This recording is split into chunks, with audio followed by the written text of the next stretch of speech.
Hey, this is Timmy P Style. This is a secret that's on Gran Turismo 3 and 4. I am going to demonstrate on 3. If you hold R2 while you're driving, you can make your automatic transmission more like a manual. You just hold it. Say you're in first gear, and you're driving along, and your car normally shifts at say 5,000 RPMs, and your car can go higher than that. Most cars will. This is the weird exception. I will show you.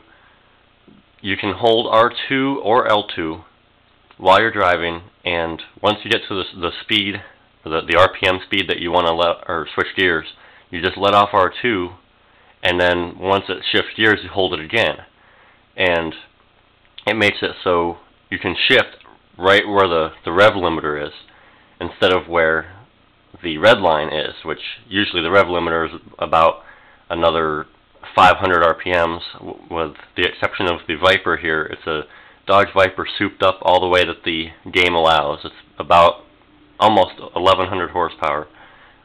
This is a replay of the 400 meters, which is a quarter mile.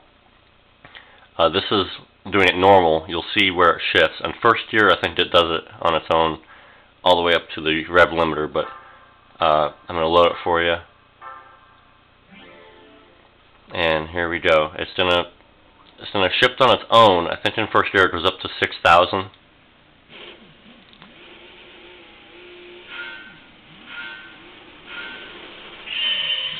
Okay, see how it goes up to 6, and then it goes 5.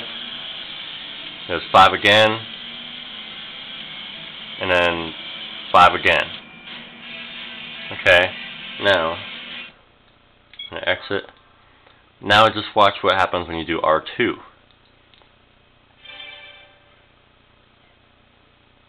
So we'll go in. Okay, this is going to be the same run. It's a quarter mile or 400 meters.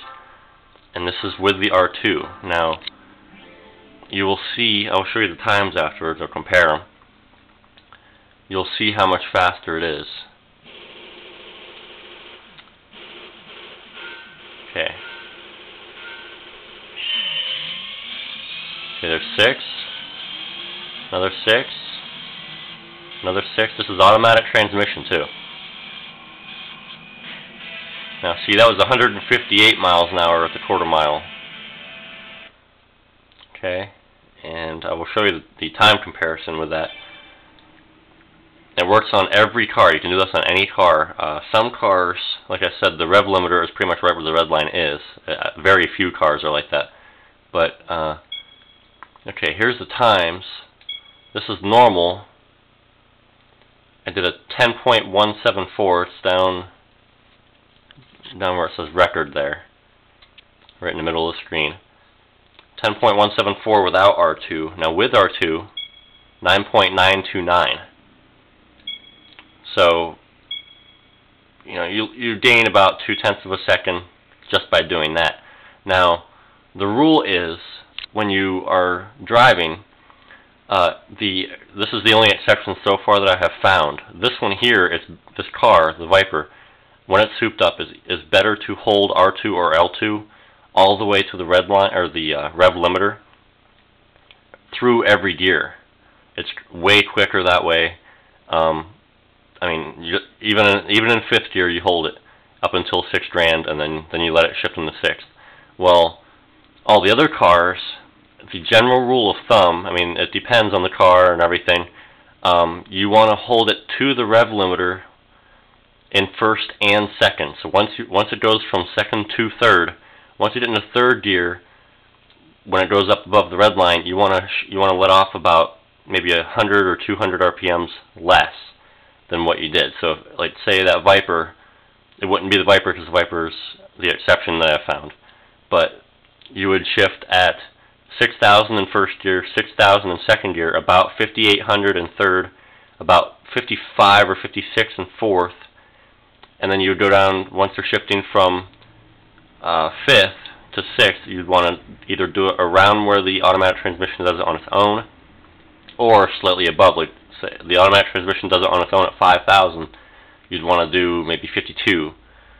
But all the other cars, except for the Viper so far that I've found, you want to do that. The other exception is on Gran Turismo 4.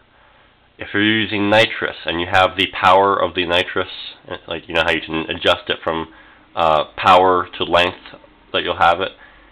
If you have it adjusted more towards power, you'll want to hold R2 or L2 in every gear. You want to do it instead of just first and second to the rev limiter.